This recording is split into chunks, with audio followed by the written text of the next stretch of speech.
Hello and welcome back to another episode of Draw a Card.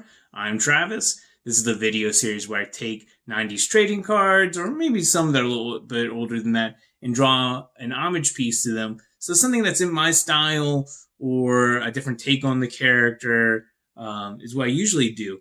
Last week's episode, not last week's, more like just the last one. It's been a few weeks. But the last one I did was Spike from Buffy the Vampire Slayer. Really fun card. It was a fun video to do. This week I'm going to go not do another Marvel card. Do a lot of Marvel cards on here. Most of my collection that I have is mostly Marvel, but I do have some DC ones. And one of the ones I was looking at was, if my camera's going to focus on it when I show it, which is from the Return of Superman series. So I have this. It's actually based on a particular pinup that I have from Superman. So back in the 90s, they decided to, if you're not aware, they decided to try and kill off Superman. And when they did, they brought in 4 different Supermen to kind of be faux replacements to him. And one of them was the clone of Superman, which was Superboy. So you have a really cool pinup that Tom Grummet did, and when they introduced these Supermen, they did a solo comic to go along with it. And in it would be these really cool pinups. And this was by Tom Grummet. So this whole card series is weird to me because instead of using original art, they just repurposed panels, different covers, and pinups, like this one, for this card, and to give, like, a brief little description of Superboy. If you're not familiar with this version of Superboy, he is a clone of Superman. He's just only in his teens during this run. He was pretty popular, had a really cool look. They eventually did away with that look in the late 90s, I think early 2000s. They just gave him a plain black shirt, which was kind of boring. But it's really fun. But what I'm going to do different for this Superboy card is during the 90s, when you had this version of Superboy around, they had Marvel versus DC. And when Marvel and DC versus DC, by the end of it, they launched this amalgam universe. And it was just these series of just one-shot titles, one and done, that were characters of merged versions of these superheroes. So you would have a Superboy version character who was a amalgamation of Superboy and Spider-Man at the time. So you get Spider-Boy. So this is just a one-shot. There's not a whole series. This came out, I think, 95, 96, 95. Mike Ringo, I think I'm saying his last name. Very great artist. I know more so for a Fantastic Four run that he did. Really fun art in here. They also did a follow-up, even though these are one-shots. They did Spider-Boy Team-Up, which between the two, really like Spider-Boy Team-Up better than just the Spider-Boy #1. But a very similar kind of backstory to Superboy, being a clone of a superhero. However, in this version, he can control his gravity, which allows him to kind of crawl on the wall and have superhuman strength, kind of like Spider-Man. And also, instead of web shooters, he has this kind of cool web gun that he uses. Really fun book. If you can find it in the back issue bin, they're relatively inexpensive. I really enjoyed reading this. My buddy, Buck Lightning, better known as my buddy Adam, who I do some of the live streams with. Check that video out. I did me drawing Aquaman with him on it. Maybe after this video. He's kind of fun to talk to and talk about comics and stuff. And he was kind enough to send me these 2 issues. So I appreciate it. Thank you again, Adam, if you're watching this. So I'm going to do that. One other thing that's kind of different, too, about this card is that I believe that was Lana Lang in there that he's saving. So the love interest of Spider-Boy, and this is Insect Queen, which is a amalgamation of Lana Lang and Mary Jane Watson. So gonna do that, and I'll maybe show a few more images. Hopefully I did that in this editing of it. But this was actually a really fun card to draw. Before I go into tools, as usual, if you haven't already, please subscribe. If you are subscribed, thank you so much for watching. Make sure you also click that alert little bell notification, so when I do upload new videos, you'll be able to see in your notifications. And also make sure to like this video. So the first tool that we have, as usual, just a basic number 2 pencil, nothing special there. We also have my pen eraser.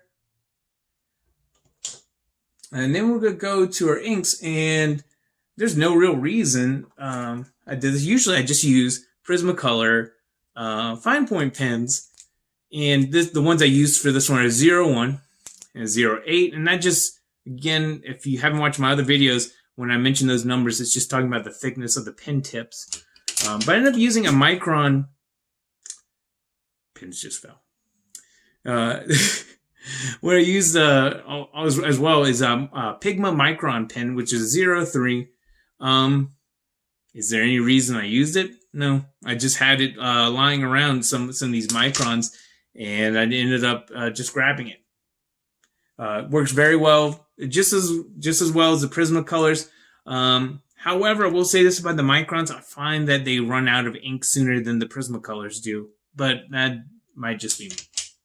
Also, as usual, have my brush pen from Faber-Castell, and also the soft chisel that I used to put in a lot of the solid blacks in this piece. As well as I do end up using a Sharpie, mostly just for the borders in there, just a basic old Sharpie. And lastly, for corrections or adding any highlights, is the Jelly Roll pen, the 08 Sakura pen. Works very well, always comes in handy. So let's go straight into video. Thanks.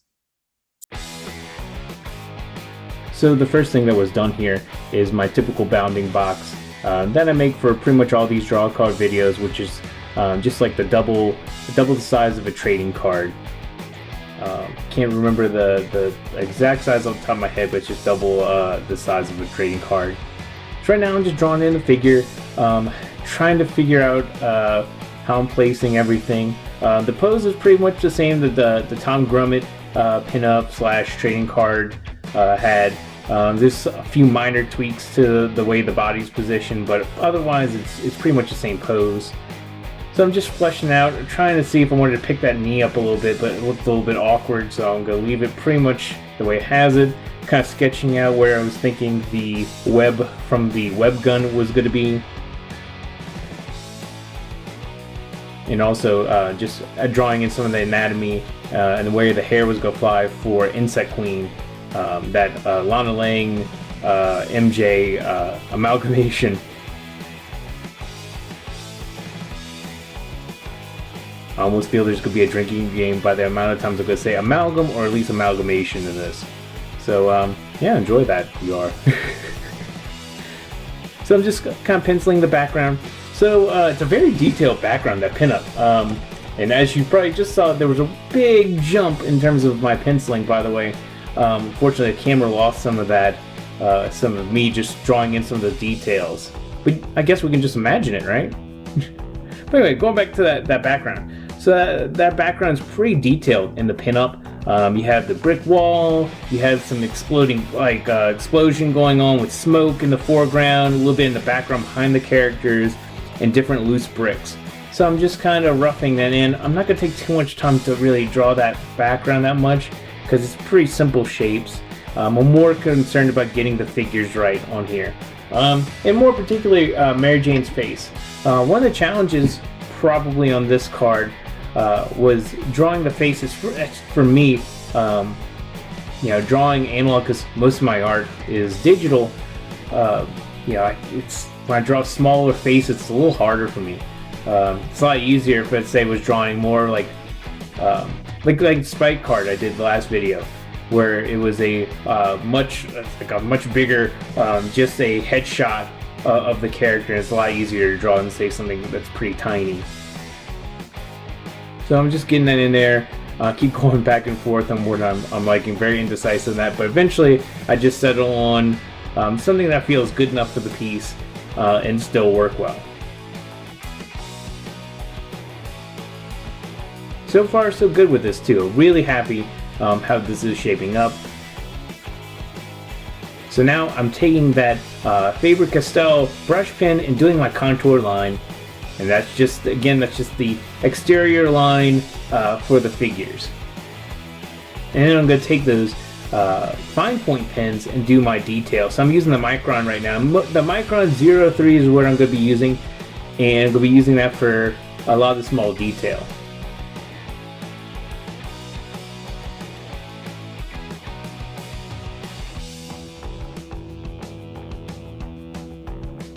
Yeah, I'm drawing in some of the highlights where the light's going to hit the jacket. Just little bitty details here and there. That's what the 03 is going to come in for.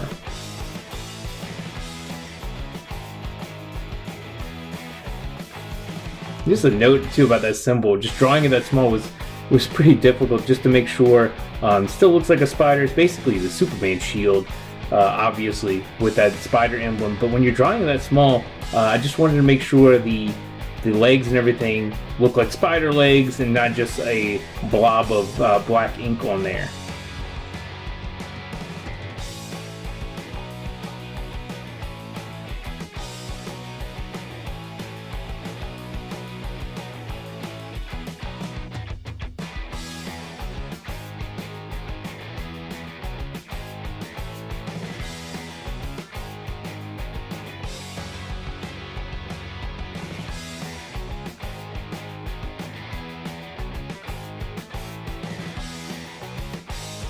So now I'm doing the webbing from the web shooter, whatever you want to call it. But if you didn't notice the cover has a really really thick webbing that is shooting out of there. And it's only one of them. I don't understand why he just had one web shooter, but hey, it's in the comics. So right now I'm using that 08 to kind of just rough out the bricks. I'm trying to keep them in a rectangular shape and try to keep the perspective of each brick rotating as correct as best as I can.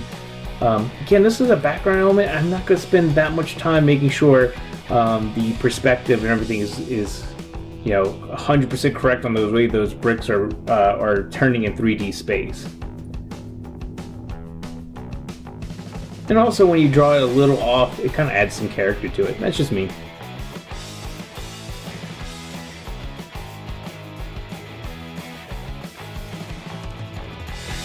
So now I'm using the soft chisel from Faber-Castell and going and putting in all my solid black areas. And as you can see, when I'm dropping all that black ink in there, it's really making that figure pop. And that's what's nice about this character design. If you can get that balance of negative and positive space correct and use your inks correctly, you can make a character's design really pop by using that. Adding in just some shading for the hair, some rendering. So now I'm using a 01 pen, the Prismacolor 01, because it's a very fine point. It's a lot thinner than say the 03 that I was using with Micron, and it's great for adding in little textures. And if you're paying attention, I'm using some cross hatching in the background behind the bricks, and I'm basically using that cross hatching to kind of imply those bricks are farther back in space. So I don't have to just draw these random bricks. It just adds a little bit more texture to it.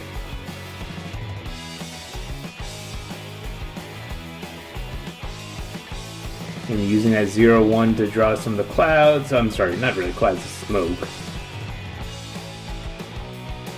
Another thing that you might be wondering, or if you're not, I'm going to tell you anyway. If you wonder why I spent so much time adding in that little bit of detail in the bricks and everything behind, even in the smoke back there, is when you have something clean cut like the foreground characters, There's not a lot of detail on the figures themselves. I mean, it's just basic shapes and also the solid black areas. But when you add in a bunch of texture in the background like that, it actually kind of pushes those characters forward. It helps really separate them in foreground, middle ground, and background.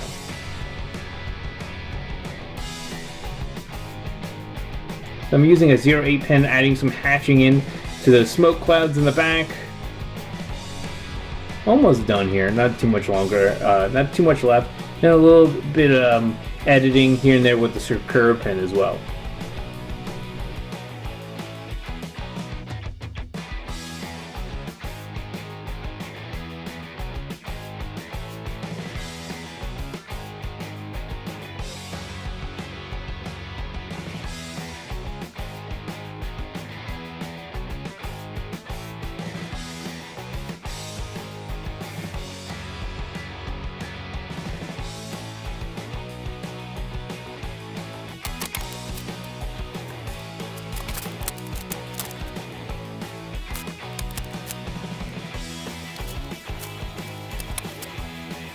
Okay, so here's our final product. We have Spider-Boy swinging away from that fiery building with Insect Queen on his shoulder. This is again based on the Return of Superman card art featuring the art of Tom Grummet, the same pinup art from that Reign of the Superman book. Hopefully you enjoyed it. If you did enjoy this content, make sure to like this video. And also, if you haven't already, please subscribe. Thanks.